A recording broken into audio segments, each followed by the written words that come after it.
कक्षा 6 के प्यारे बच्चों, कैसे हैं आप? उम्मीद करते हैं अच्छे होंगे और खूब मन लगाकर पढ़ रहे होंगे। आज फिर से सामाजिक विषय की पाठ्य पुस्तक हमारा इतिहास और नागरिक जीवन के इतिहास भाग से राजपूत काल पाठ 11 7वीं शताब्दी से 11वीं शताब्दी तक के काल के बारे में जानेंगे। इस भाग को हम लोग 2 भागों में जानेंगे। ये बात हमने आपको इसके पिछली कक्षा में ही बता दी थी। पिछले भाग में हम लोगों ने इसके प्रथम भाग के बारे में जाना था कि कौन कौन से राजवंश उत्तर भारत में प्रसिद्ध थे और उन प्रसिद्ध राजवंशों का राज्य विस्तार और उनके राजाओं के बारे में पिछली कक्षा में ही जान लिया था। आज हम लोग राजपूत कालीन समाज के बारे में जानकारी प्राप्त करेंगे। इसकी पिछली कक्षा में हम लोगों ने क्या क्या जाना था, एक बार पुनः दोहरा लेते हैं। हम लोगों ने राजपूत काल के बारे में जाना था कि राजपूतों की उत्पत्ति कैसे हुई, राजपूत काल के कौन कौन से राजवंश थे, इस तरह की बातों के। फिर राजपूतों की उत्पत्ति के बारे में जाना था। फिर राजपूत शब्द का अर्थ क्या है, कैसे ये शब्द आया, इसके बारे में हम लोगों ने जानकारी प्राप्त की थी। हम लोगों ने भूमि अनुदान के बारे में जाना था कि किस तरह भूमि अनुदान यानी दान में दी जाती थी। गुप्त काल से लेकर आज तक राजपूत काल तक आते आते कैसे ये एक बड़े क्षेत्र में भूमि अनुदान होने लगा था, इसके बारे में हम लोगों ने जानकारी प्राप्त की थी। और राजपूतों में के जो प्रमुख राजवंश थे जिनके बारे में हम लोगों ने पिछली कक्षा में जाना था, वो थे प्रतिहार वंश, गहड़वाल वंश, चौहान वंश, चंदेल वंश, परमार वंश, पाल वंश और सेन वंश। इन सब वंशों के बारे में हम लोगों ने पिछली कक्षा में ही जानकारी प्राप्त कर ली थी। आज हम लोग क्या क्या जानेंगे ये जान लेते हैं। आज हम लोग राजपूत कालीन समाज यानी शासन व्यवस्था के बारे में जानेंगे। इसके अतिरिक्त राजपूत काल की जो सामाजिक व्यवस्था थी उसके बारे में भी आज जानकारी प्राप्त करेंगे। फिर महिलाओं की स्थिति के बारे में जानेंगे कि इस काल में महिलाओं की क्या स्थिति थी, और राजपूत कालीन कला जिसमें मंदिर निर्माण और मंदिर निर्माण की शैलियों के बारे में जानकारी प्राप्त करेंगे। इसके अलावा चंदेल वंश के जो प्रमुख मंदिर थे उनके बारे में जानेंगे और गंग वंश के मंदिरों के बारे में आज हम लोग जानेंगे। राजपूत काल में शिक्षा एवं साहित्य का क्या विकास हुआ, इसके बारे में भी आज की कक्षा में ही हम लोग जानकारी प्राप्त करेंगे। तो सबसे पहले हम राजपूत कालीन समाज में शासन व्यवस्था के बारे में जान लेते हैं, क्योंकि प्रशासनिक व्यवस्था को जानना सबसे पहले आवश्यक ही होता है। किस तरह का प्रशासन था? राजपूत काल में राजतंत्र था, ये तो आपको स्पष्ट ही हो गया, राजा के वजह से कि राजा का पुत्र राजा बना, इस तरह से। तो राजपूत काल में राजतंत्र था। राजा का पद वंशानुगत होता था, यानी राजा का पुत्र ही राजा बनता था और राजा ही केंद्रीय शक्ति का केंद्र होता था। जो केंद्रीय शक्ति थी, संपूर्ण केंद्रीय शक्ति, उसमें राजा ही केंद्र होता था। राजा के पास असीमित अधिकार प्राप्त थे, उसके अधिकारों की कोई सीमा नहीं थी, यानी उसका ही वचन, उसकी ही आज्ञा सर्वोपरि होती थी। यद्यपि कि राजा के को प्रशासन में परामर्श देने के लिए यानी सलाह देने के लिए एक बहुत बड़ी लंबी फौज होती थी मंत्रिपरिषद की, मंत्रियों की, जिसे मंत्री परिषद कहा जाता था। वो हर कार्य में राजा को सलाह देती थी। लेकिन बच्चों, जरूरी नहीं था, उस काल में ये जरूरी नहीं था कि मंत्री अगर उसे सलाह दे तो राजा उसको मानने के लिए बाध्य हो। राजा की का आदेश सर्वोपरि होता था। राजा को वो सलाह पसंद आती थी तो वो मानता था, वरना उसका ही आदेश सबसे पहले माना जाता था। अब हम लोग सामंत की बात कर लें तो राजपूत काल में सामंती व्यवस्था की शुरुआत हो गई थी। राजा अपने राज्य में के जो क्षेत्र थे उसमें छोटे छोटे सामंत को नियुक्ति करते थे। सामंतों के पास एक समान अधिकार नहीं थे। कुछ सामंत के पास ज़्यादा अधिकार थे, कुछ सामंतों के पास कम अधिकार थे। जो सामंत होते थे वे अपने राजा को यानी राजा को, अपने अधिपति को प्रतिवर्ष एक निश्चित आय, जितनी नियुक्ति की जाती थी राजा द्वारा, जो निश्चित आय मानक रख दिया जाता था, वो एक निश्चित आय वो अपने अधिपति यानी राजा को देते थे। राज्य में शांति व्यवस्था बनाए रखना। सामंत अपने क्षेत्र में, जो अपने राज्य में जो शांति व्यवस्था बनाए रखते थे, उसमें वो पूर्णतः स्वतंत्र थे और पूरे राज्य में जो शांति व्यवस्था बनाई जाती थी उसमें वो राजा का पूरा सहयोग करते थे। सामंत राजा का बड़ा आदर और सम्मान करते थे और उनके उत्सवों में जरूर पहुंचते थे। अपनी जागीर में यानी अपने सामंती क्षेत्र में ये अपने को प्रायः स्वतंत्र घोषित करते थे और इन्हें स्वतंत्र अधिकार प्राप्त भी था। ये अपने राज्य में कैसे व्यवस्था करना है, कैसे बाह्य आक्रमणों से इसकी रक्षा करनी है, किस तरह शांति व्यवस्था बनाए रखना है, किस तरह राजस्व वसूलना है, इन सभी मामलों में प्रायः सामंत स्वतंत्र हुआ करते थे। अब हम लोग गांव यानी ग्राम पंचायत की बात कर लें। शासन की सबसे छोटी इकाई ग्राम होती है। ये आप प्रशासनिक व्यवस्था पढ़ते पढ़ते अब तक तो जान ही गए हैं, चाहे वो आज की बात कर लें या प्राचीन काल की बात कर लें या राजपूत काल की बात कर लें। प्रशासन की सबसे छोटी इकाई गांव होती थी। तो गांव में ग्राम पंचायतें कार्य करती थी, जैसे आज करती हैं वैसे ही गुप्त काल में भी करती थी, वैसे ही आके राजपूत काल में भी करती थी। और ग्राम पंचायतों का जो कार्य था वो अपने ग्राम में सभी व्यवस्थाएं बनाए रखना होता था। शांति व्यवस्था बनाए रखना, राजस्व वसूलना, ये सारे कार्य ग्राम पंचायत करती थी और इसमें शासन का कोई हस्तक्षेप नहीं होता था। एक तरह से ये स्वतंत्र थी। मौर्य काल के समय से जो चल रही थी जो ये पंचायती राज व्यवस्था मौर्य काल के समय में चाणक्य द्वारा बनाई गई व्यवस्था थी, जो ये चल रही थी, ये आज तक कायम थी। और जो राजनीतिक उथल पुथल होता था, यानी राज्यों पर आक्रमण हुआ, उस आक्रमण में कौन जीता कौन हारा, इस तरह की राजनीतिक जो उथल पुथल थी, आपसी संघर्ष था, इनका गांव पर कोई प्रभाव विशेष नहीं दिखाई देता है। ग्राम पंचायत गांव में शासन करती रहती थी। केंद्रीय सत्ता में जो कुछ भी उथल पुथल हो उसका कोई विशेष प्रभाव इन पर नहीं पड़ता था। अब हम लोग कुछ और बातें जान लेते हैं। इस काल में जो राजा की कोई व्यक्तिगत सेना बहुत ही कम दिखाई पड़ती है। राजपूत काल के जो केंद्रीय शक्ति थी यानी राजा थी, वो अपनी सेना बहुत ही कम रखते थे। तो इनकी सेना कहाँ से आती थी, जो प्रायः संघर्ष करते रहते थे? तो बच्चों, इनकी जो सेना होती थी वो सामंतों की सेना होती थी। सामंतों की जो सेना थी इनकी संयुक्त सेना मानी जाती थी। उस सेना का कार्यभार, उस सेना को प्रशिक्षण देना, उसका वेतन देना या उसको भूमि अनुदान में देना, जो भी कार्य था उस तरह के कार्य वो अपनी सेना का सामंत किया करते थे। और वक्त पड़ने पर, समय की जरूरत होने पर राजा उन सेनाओं को अपने पास बुला लेता था और कई सामंत अपनी सेना लेकर संयुक्त रूप से उनके पास पहुंचते थे। इसीलिए कहते हैं कि राजपूत काल में सामंतों की सेना ही उनकी संयुक्त सेना मानी जाती थी। और युद्ध क्षेत्र में राजपूत जो थे वो आदर्श और नैतिकता पर बहुत जोर देते थे। युद्ध लड़ाई लड़ रहे हैं लेकिन नैतिकता और आदर्शों को विशेष महत्व दे रहे हैं। जैसे अगर शत्रु युद्ध मैदान छोड़कर भाग जाए तो उसके पीठ पर वो कभी वार नहीं करते थे। अगर शत्रु सैनिक युद्ध या राजा युद्ध करने के लिए आया है और किन्हीं परिस्थितिवश राजा के शरणागत हो जाता है तो उन्हें वो छोड़ देते थे। कभी भी घायल सैनिकों पर वार नहीं करा जाता था। घायल राजा को छोड़ दिया जाता था, बंदी बना लिया जाता था, लेकिन उन्हें मृत्यु के घाट नहीं उतारा जाता था। इस तरह के आदर्श और नैतिकता वाले राजपूत काल के लोग थे। सैनिकों की जो सेना थी उसमें पैदल, घुड़सवार और हाथी प्रमुख रूप से सेना के अंग थे। अब हम लोग राजपूत कालीन सामाजिक व्यवस्था की बात कर लें। राजपूत काल में समाज में योद्धा तथा शासक वर्ग मुख्य थे। एक वर्ग योद्धा था, एक वर्ग प्रशासनिक व्यवस्था देखता था, यानी शासन का कार्य एक वर्ग देखता था, और एक वर्ग योद्धा यानी सैनिक थे। यही दो वर्ग इस शासन काल में प्रमुख वर्ग माने जाते थे।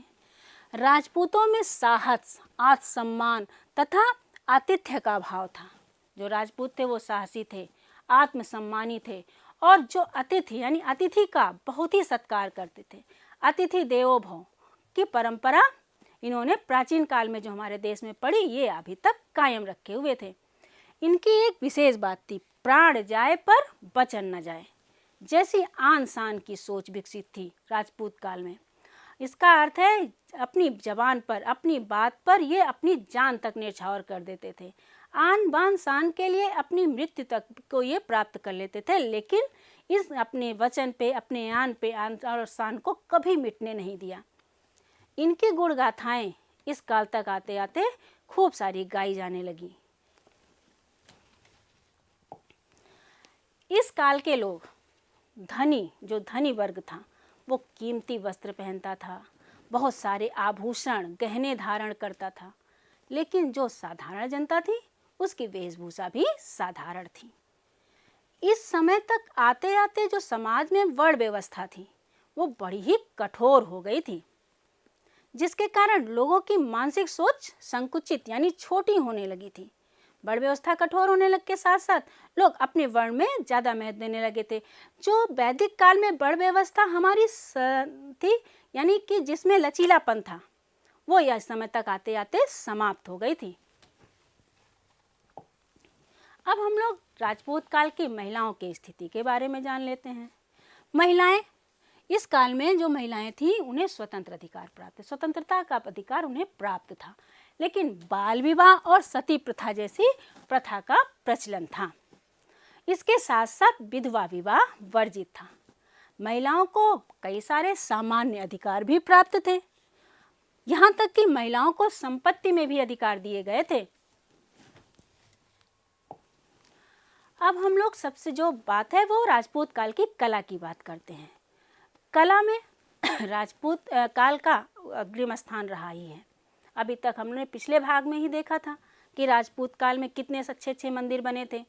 तो राजपूत शासक जो लड़ाई में व्यस्त रहते थे, उसके साथ ही साथ कला और साहित्य में भी बहुत रुचि रखते थे, जिसका उदाहरण इन्होंने जो अपने प्रतिष्ठा सूचक दुर्ग बनवाए हैं, भव्य दुर्ग बनवाया, राजभवन बनवाए और मंदिरों का निर्माण कराया, इसी से इसको देखकर मिलता है। इसको जब हम देखते हैं तो हमें पता चलता है कि ये लोग कितना ज़्यादा कला प्रेमी थे। इनके राजभवन, इनके विशाल दुर्ग और इनके मंदिर आज भी हमारे देश में मौजूद हैं। कहीं कहीं टूटी फूटी स्थिति में मौजूद हैं, तो कहीं कहीं उसी तरह बिल्कुल आज भी दिखाई पड़ते हैं, जिसे देखकर लगता है कि ये कला प्रेमी थे, जिनको देखने के लिए इनके बनाए गए जो दुर्ग हैं, भवन हैं, मंदिर हैं, इनको देखने के लिए आज भी हजारों पर्यटक देश विदेश से आते हैं। हम लोग इनके मंदिरों की बात कर लें तो उत्तर भारत के राजाओं ने कई भव्य मंदिरों का निर्माण कराया। उत्तर भारत के जो ये राजवंश थे, जिनके बारे में अभी हम लोगों ने जाना, इसके पिछले भाग में भी जाना, प्रतिहार, परमार, चोल, चंदेल, जिस तरह के थे, इन लोगों के बारे में जो भी हम लोगों ने जाना, इन लोगों ने जो मंदिर का निर्माण कराया वो बड़े ही भव्य और सुंदर हैं। इसमें भुवनेश्वर का लिंगराज मंदिर अपनी उत्कृष्ट कला के लिए प्रसिद्ध है, जिसके लिए आप यहाँ पर देख रहे होंगे, ये है भुवनेश्वर का लिंगराज मंदिर। इसकी तस्वीर देखकर आप अनुमान लगा सकते हैं कि कितना भव्य होगा। ये उड़ीसा में स्थित है। इनकी कला स्थापत्य को देखकर आपको यह अंदाजा लग गया होगा कि इस काल में कितने सुंदर सुंदर मंदिर बनते थे। इस मंदिर में आज भी अपने अनुपम कला का केंद्र, ये जो मंदिर है ये आज भी अपने अनुपम कला का केंद्र बना हुआ है। अब हम लोग खजुराहो की मंदिर की बात कर लें, जो चंदेल शासक थे। चंदेल शासकों ने शिव, विष्णु तथा जैन तीर्थंकरों को समर्पित अनेक मंदिरों का निर्माण कराया, जिसमें खजुराहो उनकी राजधानी थी। वहीं का कंधरिया महादेव का मंदिर हम लोगों ने पिछली कक्षा के इसी के पिछले भाग में भी जाना था, जो अपनी बनावट के लिए अति प्रसिद्ध है। ये मंदिर यानी खजुराहो के जो मंदिर थे, ये पीले रंग के बलुआ पत्थरों से बने हुए हैं। इन मंदिरों में आज भी सांस्कृतिक कार्यक्रम होते हैं। इस मंदिर का एक चित्र आपको यहाँ पर दिखाई पड़ रहा है। यह है खजुराहो का मंदिर। इसके सामने ये भरतनाट्यम करती हुई एक नर्तकी की तस्वीर दिख रही होगी। खजुराहो में आज भी भरतनाट्यम जैसे जो हमारी नृत्य शैली है उसका प्रदर्शन आज भी करा जाता है, क्योंकि ये मंदिर अपनी कलाकृतियों के लिए बहुत प्रसिद्ध है। इन मंदिर में जो मूर्तियां बनी हुई हैं उसकी शैली, भाव भंगिमा देखकर देखकर ही अनुमान लगाया जा सकता है कि उस काल में कितनी खूबसूरती से इनको उकेरा गया होगा। अब हम लोग कोणार्क के सूर्य मंदिर की बात कर लें। कोणार्क का सूर्य मंदिर उड़ीसा में स्थित है।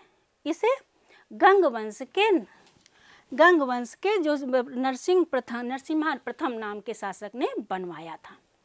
यह मंदिर एक रथ के आकार में, इस मंदिर को आप जब देख रहे हैं, ये देखिए, ये मंदिर जो है ये एक रथ के आकार का बना हुआ है। इस मंदिर में जो चबूतरा है और उसके ऊपर जो गर्भगृह है और उसके बाद जो मंदिर की आकृति है वो एक रथ के आकृति की बनी हुई है। इस मंदिर में 12 पहिए लगे हैं जो चक्र के आकार में हैं। ये चक्र आपको दिख रहा होगा, ये देखिए, ये पूरे मंदिर में जोड़े में 12 इधर है 12 उधर, 12 जोड़े में चक्र के आकार का ये पहिया लगा हुआ है। और इस मंदिर को जो 7 घोड़े खींचते हुए बनाए गए हैं, 7 घोड़े इस मंदिर को खींच रहे हैं। और यह मंदिर सूर्य देवता को समर्पित है। जो ये 12 चक्र बने हुए हैं ये 12 महीनों के घोतक हैं। 12 चक्र यानी हमारे जो 12 महीने हैं उसी के अनुसार ये बने हुए हैं, यानी 12 महीने ये चक्र चलता रहता है। ये प्रदर्शित किया गया है। सूर्य भगवान जो है हमारे वो 12 महीनों चलते रहते हैं। 7 घोड़ों से इन्हें इस रथ को खींचा गया है। 7 घोड़ों में बच्चों आज एक ही घोड़ा बचा हुआ है, 6 घोड़े इस समय नष्ट हो चुके हैं। और यह सूर्य देवता को समर्पित है क्योंकि अर्क का अर्थ ही सूर्य होता है। अर्क का अर्थ है सूर्य, कोणार्क, अर्क का मतलब सूर्य है। और इस मंदिर को स्थानीय लोग विरच नारायण का मंदिर कहते हैं। अब हम मंदिरों का संचालन की बात करें तो मंदिरों में हमारे जो ये मंदिर थे इनकी विशेषता थी, ये धन धान से परिपूर्ण थे। इनको चलाने के लिए मंदिरों में बड़े लंबा धर्म का कार्य होता था। बड़ी बड़ी गरीबों को खाना खिलाना, दीन दुखियों की मदद करना इस काल में मंदिरों में हुआ करता था। तो इनका धन, इसके लिए धन कहाँ से आया, यानी इन मंदिरों का व्यय चलाने के लिए क्या होता था, मंदिरों का व्यय चलाने के लिए उच्च वर्ग के लोग जिनके पास धन था, धनी लोग थे, वो इसमें सहयोग करते थे। उच्च वर्ग के लोग सोना, चांदी, कीमती पत्थर, मोती इत्यादि दान में देते थे। मंदिरों की निर्माण की शैली, हम लोग इन मंदिरों के निर्माण की शैली के बारे में भी थोड़ा सा जान लेते हैं। मंदिर के जो निर्माण की शैली थी वो 2 प्रकार की होती थी, उत्तर भारत की शैली और दक्षिण भारत की शैली। उत्तर भारत की शैली को नागर शैली कहा जाता था और दक्षिण भारत की शैली को द्रविड़ शैली के नाम से जाना जाता है। इन दोनों शैलियों में अंतर क्या क्या था? इन शैलियों में मुख्यतः अंतर शिखर में दिखाई पड़ता है, यानी मंदिर का जो ऊपरी भाग है उसमें दिखाई पड़ता है। उत्तर भारत की जो शैली थी उसमें, उत्तर भारत की शैली में मंदिरों में स्तंभों की संख्या को कम महत्व दिया था, यानी खंभों को कम महत्व दिया जाता था। इसके अलावा दक्षिण भारत के जो मंदिर थे उसमें खूब सारे स्तंभ बनाए जाते थे और स्तंभों पर ये निर्मित था। अब हम लोग उत्तर भारत शैली के शिखरों की बात कर लेते हैं, जो मुख्यतः अंतर इन्हीं शिखरों में दिखाई देता है। उत्तर भारत के मंदिरों में शिखरों का आकार टेढ़ी आकृतियों से घिरी ठोस मीनार की भांति होता था। आपको यहाँ पर ये आकृतियाँ दिखाई दे रही होंगी, जो रेखाएं, ये देखिए टेढ़ी रेखाएं दिखाई दे रही होंगी। ये रेखाएं ही जो इसी से घिरी हुई ठोस मीनार की आकृति, देखिए ये घिरी हुई है और ये ठोस मीनार है, इसकी आकृति का इसके शिखर होते थे जो मध्य में खुले हुए। आप देख रहे हैं जो मध्य में खुला भाग होता था, यहाँ पर ये सब खुले भाग बने होते थे। और एक बिंदु पर आकर, अब आप यहाँ ऊपर देखिए, एक बिंदु पर आकर, यहाँ आप देख सकते हैं एक बिंदु पर आकर समाप्त हो जाता था। इस मंदिरों में लिंगराज का मंदिर, यानी जो भुवनेश्वर का लिंगराज मंदिर और भी है, इन सब मंदिर इस काल के प्रमुख मंदिरों में से एक मंदिर थे।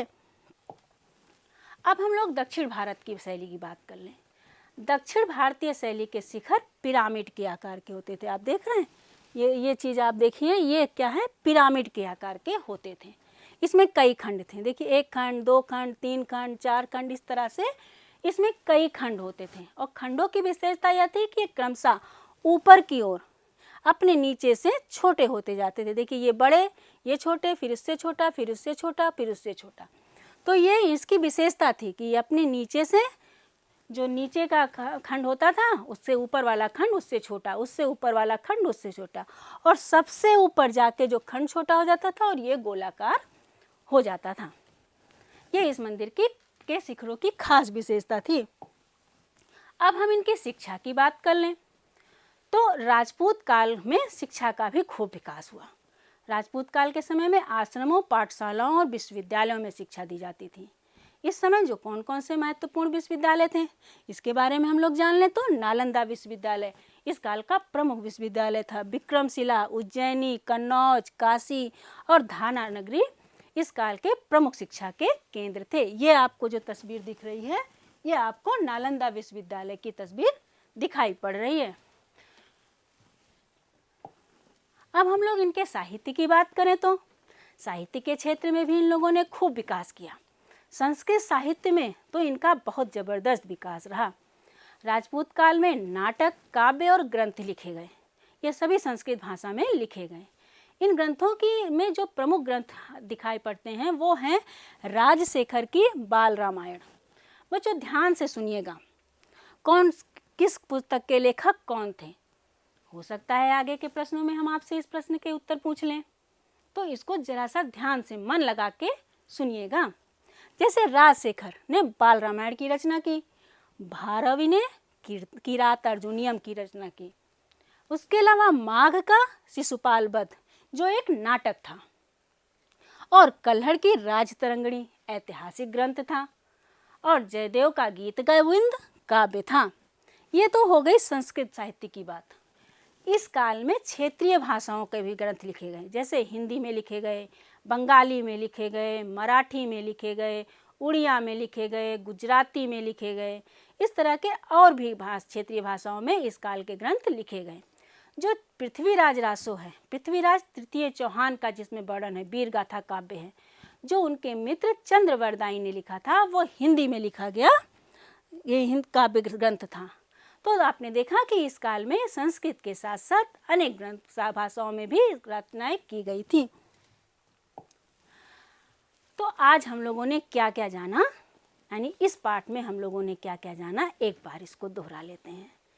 हम लोगों ने राजपूत कालीन समाज के बारे में जाना, जिसमें शासन व्यवस्था के बारे में जाना, राजा को जाना, सामंत को जाना, ग्राम पंचायत को जाना, और भी बहुत सारी बातें हम लोगों ने आज जानी। सामाजिक व्यवस्था के बारे में जाना, महिलाओं की स्थिति क्या थी इसके बारे में जानकारी प्राप्त की, कला के बारे में जाना, मंदिरों का निर्माण क्या था ये जाना, मंदिरों के निर्माण में क्या क्या शैलियाँ प्रयोग हुई थी इसके बारे में जाना, और चंदेल वंश के प्रसिद्ध मंदिरों के बारे में जाना, जिसमें खजुराहो का मंदिर था, और गंग वंश के मंदिरों के बारे में जाना, जो उड़ीसा के कोणार्क का सूर्य मंदिर था। इसके अलावा राजपूत काल के शिक्षा और साहित्य के बारे में आज हम लोगों ने जानकारी प्राप्त की। अब हम लोग एक अभ्यास कार्य करते हैं। अभी हमने आपसे कहा था कि किताबों को और उनके लेखकों को खूब ध्यान से देखिएगा और सुनिएगा, क्या पता हम पूछ लें। तो चलिए अब हम लोग पूछ ही लेते हैं। आपको यहाँ पर पुस्तकों के नाम दिख रहे हैं, इनके लेखकों के नाम आपको यहाँ पर लिखने हैं। पुस्तकों के क्या नाम है? किरात अर्जुनियम, शिशुपाल वध, राजतरंगिणी, बाल रामायण और गीत गोविंद। याद आ गया ना? अभी तुरंत हमने बताया था और आपको आगाह भी किया था, खूब ध्यान से सुनिएगा। अब एक बार अपनी अभ्यास पुस्तिका निकालिए और इसको लिख लीजिए। सबसे पहले तो किरात अर्जुनियम, इसके लेखक का नाम जल्दी से बताइए क्या है? किरात अर्जुनियम के लेखक का नाम भारवी है। सही है? बिल्कुल। अब इसके बाद हम आपको एक भी आंसर कहिए तो ना बताएं, जैसा आप कहिए। बताएं कि नहीं? चलिए बता देते हैं, कुछ कुछ का बता देते हैं, कुछ एक आध का आप अपने आप लिखिएगा, सोच के लिखिएगा। अब हम आपको राजतरंगिणी के बारे में बताते हैं। शिशुपाल वध को छोड़ दीजिए, इसे आप अपने आप लिखेंगे। क्यों बच्चों? कुछ तो आप लिखेंगे, तो राजतरंगिणी के बारे में आप लिख लीजिए। इसके लेखक का नाम कल्हड़ था। बाल गोविंद राजशेखर की रचना, और गीत गोविंद तो जयदेव ने लिखा था। बस शिशुपाल वध के बारे में आपको हम जानकारी नहीं देंगे, इसको आप अपनी अभ्यास पुस्तिका में अपनी पाठ्य पुस्तक से खोजकर जरूर लिखिएगा।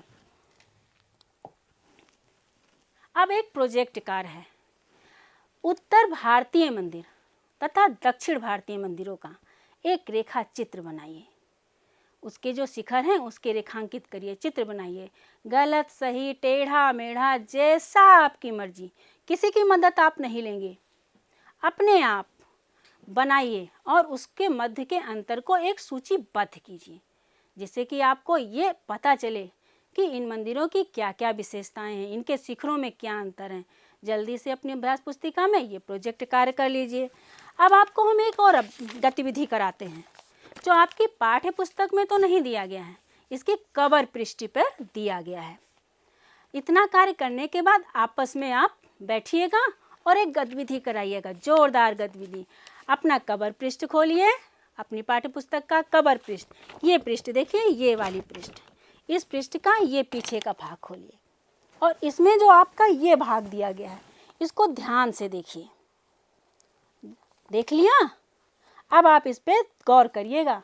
यहाँ पर दिया है, यहाँ राजा, विद्वान, साहित्य, कला, पुरातत्व और प्राचीन नगरों के नाम यहाँ पर बिखरे पड़े हैं। ये बिखेर के लिख दिया गया है और इन नामों के दिए गए संकेतों के आधार पर इन्हें क्या करना है, वर्गीकृत करना है। अर्थात जो ये संकेत आपको देखिए, ये जो संकेत आपका दिया गया है कि इसको गोल बनाना है, चौकोर बनाना है, त्रिभुज बनाना है, क्या करना है, ये आप इसको ध्यान से देखिए और इसी की आकृति इसमें आप बनाइएगा। जैसे कि आप यहाँ पर लिखा हुआ है पाटलिपुत्र। पाटलिपुत्र क्या है? प्राचीन नगर है। ये पूरे पाठ का समरी है। आप पाठ 11 पढ़ ही रहे हैं तो यानी आपने पूरा पाठ पढ़ लिया। एक पाठ को छोड़कर, दक्षिण भारत को छोड़कर आपने सारे पाठ का अध्ययन कर लिया है। अब जरा सा देखिए, पाटलिपुत्र जो यहाँ लिखा है उसको प्राचीन नगर लिखा हुआ है। प्राचीन नगर की आकृति आप देख रहे हैं किस तरह से है, बनी हुई है। यही पाटलिपुत्र में सेम आकृति आपको पाटलिपुत्र को घेर देना है, इसी आकृति में। इसी तरह से आप और घेरेंगे और ये गतिविधि कर लेंगे। तो आज की कक्षा में बस इतना ही। अगले पाठ में हम लोग फिर मिलेंगे एक नई जानकारी के साथ, एक रोचक तथ्यों के साथ। तब तक के लिए खूब खुश रहिए, खूब पढ़िए और प्रसन्न रहिए। बहुत बहुत धन्यवाद।